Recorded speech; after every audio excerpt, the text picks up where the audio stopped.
Meus queridos, que grande festa nós temos neste final de semana. Como é bom estar aqui com você. É a solenidade de Pentecostes. É a igreja que é apresentada ao mundo. É o nascimento da nossa igreja. E a liturgia nos brinda hoje com o Evangelho segundo João, capítulo 20, versículo 19 a 23. Vamos ler então. Ao anoitecer daquele dia, o primeiro da semana, estando fechadas por medo dos judeus, as portas do lugar onde os discípulos se encontravam, Jesus entrou e pôs-se no meio deles. Disse: "A paz esteja convosco." Depois destas palavras, mostrou-lhes as mãos e o lado. Então os discípulos se alegraram por verem o Senhor. Novamente Jesus disse: "A paz esteja convosco.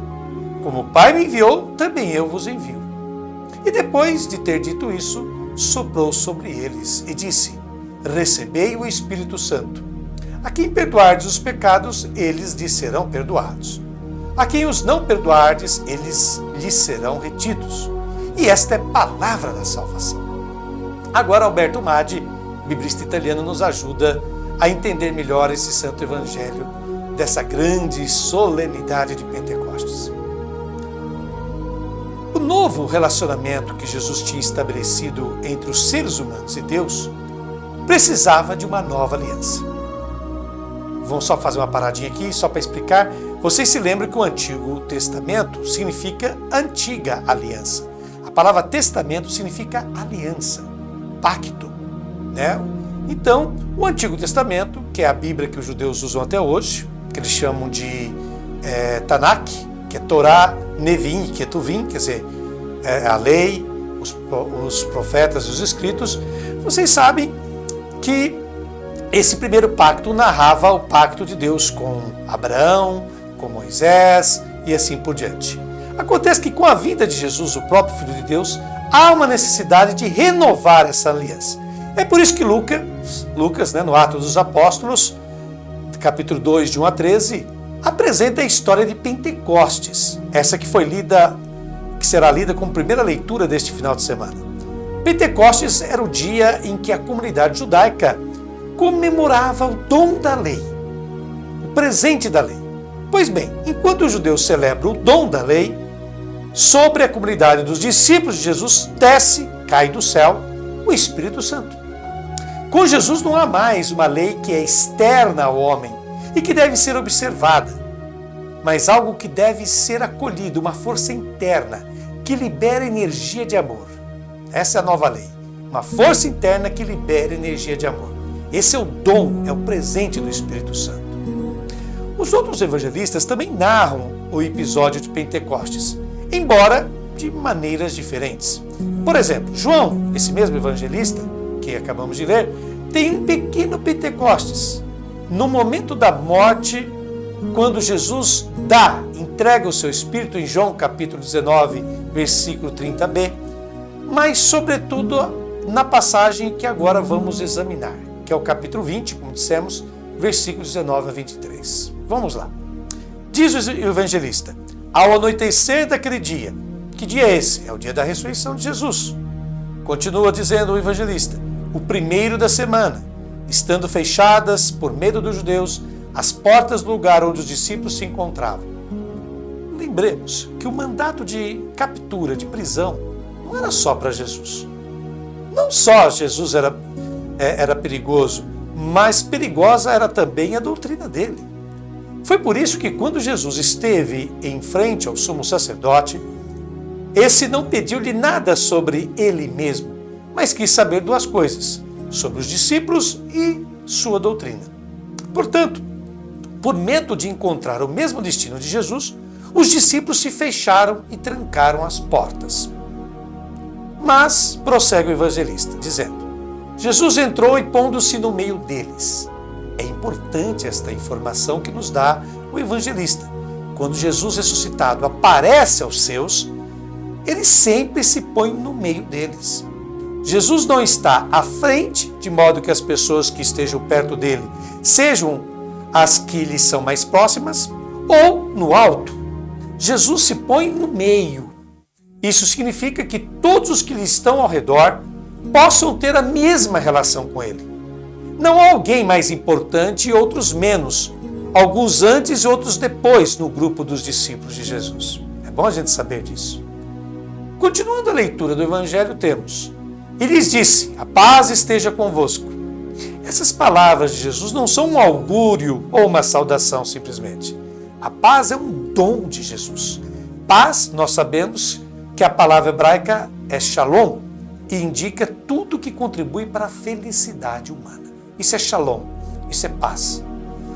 Mas então Jesus mostra o motivo desse dom. O Evangelho diz, depois destas palavras, quer dizer, depois de dizer paz, mostrou-lhes as mãos e o lado. As mãos e o lado carregam as marcas da paixão. Foi o próprio Jesus que, no momento da prisão, disse: se vocês estão me procurando, deixem os outros ir embora. Ele é o pastor que dá a vida por suas ovelhas. E isso não é um episódio isolado, mas é sempre assim. Jesus na comunidade é aquele que defende sempre os seus. Nesse momento, os discípulos, que o evangelista tinha descrito como estando com as portas fechadas por medo dos judeus, lembrem-se que nesse evangelho, quando se fala de judeus, nunca se entende o povo, e sim as autoridades judaicas e os líderes religiosos. Então os discípulos passam do medo à alegria por verem o Senhor. O evangelho prossegue. Novamente Jesus disse: a paz esteja convosco. De novo Jesus repete esse dom da paz. O termo paz nesse capítulo será repetido 3 vezes. Mas nesta vez, esse dom da paz é para ir e compartilhá-lo com outros. De fato, Jesus acrescenta: como o Pai me enviou, e o Pai enviou Jesus para manifestar visivelmente o seu amor. E qual é o amor de Deus Pai? Um amor generoso, que se coloca ao serviço dos outros. Aquele serviço que foi manifestado por Jesus no episódio do lava-pés, como a gente vê no capítulo 13 do Evangelho segundo João. Jesus disse: como o Pai me enviou, também eu vos envio. Fecha aspas. A missão dos cristãos e a tarefa da comunidade cristã não é ir propor, ou pior, impor doutrinas aos outros, mas realizar comunicações de amor. Como o Pai enviou o seu Filho para mostrar o seu amor, assim a comunidade deve ser o testemunho visível de um amor generoso que se põe a serviço. Em seguida, o evangelista observa, abre aspas, e depois de ter dito isto, fecha aspas, e depois de ter dito isto, antes o evangelista tinha dito depois destas palavras, e se referia ao dom da paz, justificados pelos sinais de sua paixão no seu corpo. Agora, dizendo, depois de ter dito isto, o evangelista se refere ao segundo dom da paz. Prossegue o evangelista, soprou sobre eles. Por que utilizar esse verbo soprar? O evangelista o toma certamente do livro de Gênesis, capítulo 2, versículo 7, no episódio da criação, quando Deus, o Criador, soprou nas narinas do primeiro homem e fez dele um ser vivo. Jesus, ao soprar, diz: recebei o Espírito Santo. Exatamente está escrito em grego, recebei Espírito Santo, sem o artigo. O grego só diz, recebei Espírito Santo. Jesus tinha falado que ele daria o Espírito sem medida. O dom do Espírito é total. Depende do quanto a pessoa pode acolher ou não. Todavia, esse é o dom da plenitude, dom do Espírito, dom da força divina, que é chamado santo, não só pela sua qualidade, mas pela sua atividade. Quer dizer que o Espírito é capaz de separar, e preste atenção que a palavra santo significa justamente isso, separar. O Espírito é capaz de separar os seres humanos que o recebem da esfera do mal. Jesus continua dizendo: a quem perdoardes os pecados, literalmente remitir, apagar os pecados. O termo pecado usado pelo evangelista não indica a culpa da pessoa, mas nos evangelhos este termo pecado indica sempre o passado injusto do indivíduo, aquilo que a pessoa viveu de maneira errada no seu passado. Diz então Jesus: a quem apagardes os pecados, eles lhes serão apagados. A quem não os apagardes, não serão apagados. O que Jesus quer nos dizer com essa expressão? Jesus não está dando um poder para alguns, mas uma responsabilidade para toda a comunidade cristã.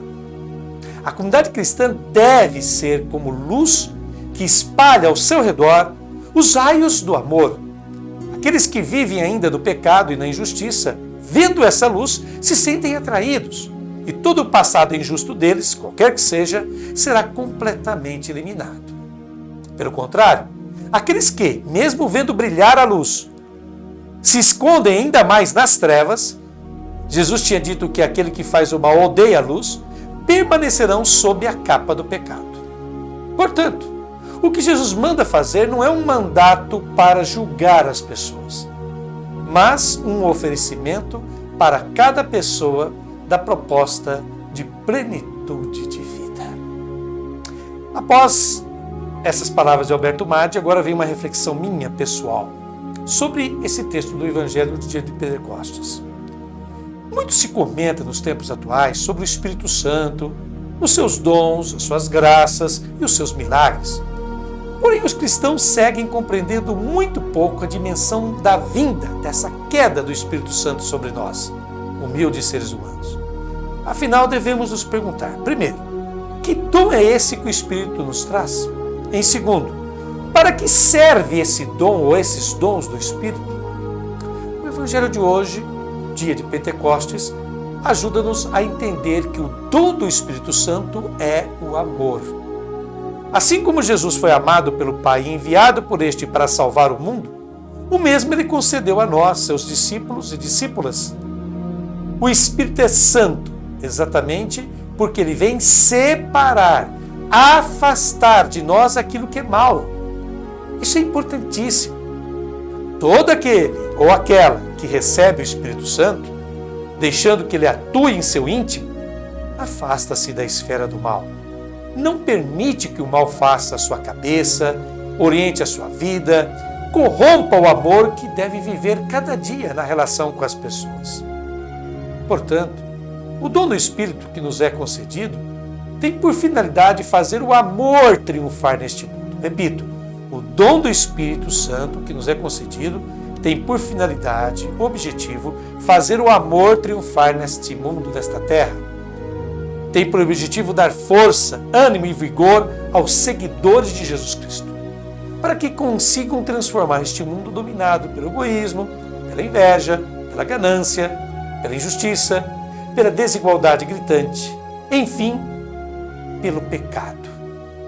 Na missa, não é por acaso que no rito da comunhão, todas as missas, no rito da comunhão, no momento da fração do pão, rezamos 3 vezes: Cordeiro de Deus que tirais o pecado do mundo. A função do Cordeiro e de seu Espírito é exatamente tirar o pecado do mundo, ou seja, afastar a humanidade de todo o mal, no singular. É preciso ficar bem claro o que é o mal. O mal é o conjunto de forças, ideias, doutrinas, ideologias, atitudes, procedimentos que não permitem a implantação do reino de Deus nesta terra. O mal é tudo aquilo que vai contra o amor, a justiça, a igualdade, a vida plena, a natureza, a felicidade autêntica do ser humano. Pergunte-se em seu íntimo, contra qual mal ou males eu devo combater nos tempos de hoje? Muito obrigado pela sua audiência. Faça tesouro dessas santas palavras do Evangelho de Pentecostes.